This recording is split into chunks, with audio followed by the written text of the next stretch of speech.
Hello，各位，今日黃老師咧想同大家講下作文嘅少少技巧啊。唔知各位家長有冇試過收到條作文考試題目翻嚟咧？其實好容易，好似呢一題咁樣樣，記一次和朋友吵架，係嘛？一啲都唔難嘅題目，但係唔知點解咧，自己個小朋友硬係寫嚟寫去咧，都係棘住攞唔到高分，同埋咧寫出嚟點解同睇人哋嘅文章爭咁遠嘅咧？明明都唔係難嘅題目。其實最大嘅問題咧，就係出自於呢啲同學咧，係一邊諗一邊寫自己嘅作文啊！佢哋冇事先做好個結構嘅規劃咧，就會出現呢個問題噶啦。好似呢個同學仔咁樣樣，呢一篇咧就係黃老師喺作文堂嘅時候，同同學做一個模擬考試嘅時候出嘅題目嚇，同學係現場創作嘅。做完咧，我就即刻俾分啦。題目一次同朋友吵架，嗱，你睇下佢嘅內容咧好豐富噶，寫到好長，話寫到200幾，差唔多300個字。但係點解分數我淨係俾到78分呢？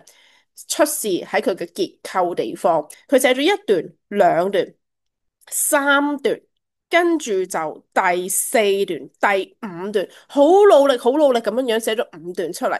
但係有冇發現佢嘅問題啊？前面好長，後面呢？草草結尾，虎頭蛇尾啊！源自於佢冇分好佢嘅結構段落。嗱，記住咯喎，所有同學仔，如果你睇緊呢條片嘅話咧，作文之前你哋必須要簡單寫一個大綱。黃老師而家嚟親自同你哋示範一次。喺試卷上面揾個少少空白嘅地方，話俾我聽，話俾自己聽，你每一段要寫啲乜嘢？譬如呢一篇係記敘文，所有記敘文，我哋第一段咧倒敘法咯，係咪？我哋一寫個倒字，提醒自己啊，我第一段要倒敘法，唔好咁快入正題住。第二、第三、第四、第五，話俾自己聽，今日呢篇文我係諗住寫幾多段㗎？第二段我哋寫起因咯，吵架嘅起因，因咩事吵架？呢啲係叫做簡單嘅大綱，寫完之後係會幫到你鋪排成篇文章。第三段起承轉合嘅承，第四段轉啊高潮啊結局合啦，再加埋咧感受教訓啊吓，成咯喎，開始吵架咯。最後轉，有冇人嚟調停你啊？一篇完整嘅記一次和朋友吵架嘅大綱應該係咁樣寫，無論你哋寫啲乜嘢文體都好，請你哋落筆之前用2、3分鐘嘅時間喺側邊少少嘅空白地方寫低，提醒自己每一段要寫啲乜嘢，咁就可以避免出現呢個同學嘅情況啦。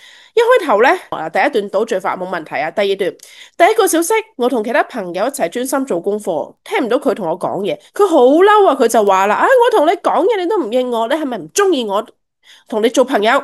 我話唔係，我太專心做功課，我聽唔到你講嘢，冇問題。第二段好好，呢個咪就係吵架嘅起因咯，係嘛？嗱，第三段咧，佢都做得好好噶。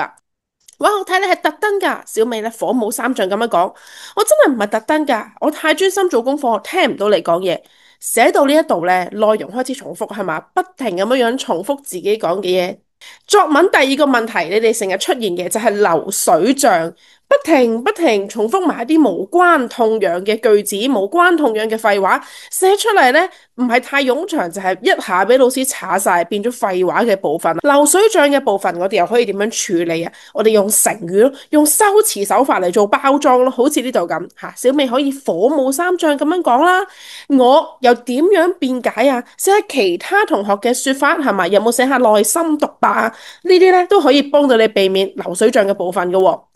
繼續睇啦，我睇你係你喺度講大話，你特登唔聽我講嘢嚟激我啦。佢怒氣沖沖咁樣講啦，加咗個成語咧，即刻又唔同啲啦，成篇文。我就話啦，好似你咁樣嘅人啊，邊個同你做朋友啊？之後咧，老師嚟啦，佢就問我哋點解會鬧交，我咧就同佢一齊講咗1、5、10事情嘅經過。老師聽完之後就叫我哋講對唔住啦。有冇發現呢度嘅段落分佈開始有啲問題呢？嗱，因為佢冇鋪排好自己嘅大綱，佢將第三段、第四段嘅嘢寫埋咗一齊，然之後睇下佢嘅第五段，佢嘅第五段就係講和好，最後第6段又分一段新嘅段落，寫自己學識咩教訓咩道理，扣分位、失分位喺邊一度呢？佢嘅4、5、6段就出事啦吓。以至到佢呢一篇文咧係上唔到8字頭，但係呢個同學咧就因為冇好好鋪排，浪費咗自己呢一個咁好嘅內容啊，冇可能會係咁樣寫㗎。和好一段，道理一段，唔係噶，只要佢有鋪排好嘅話咧，佢就會知道哦，原來我嘅結果和好同埋感受教訓要全部寫埋喺同一段，唔使分咁多段。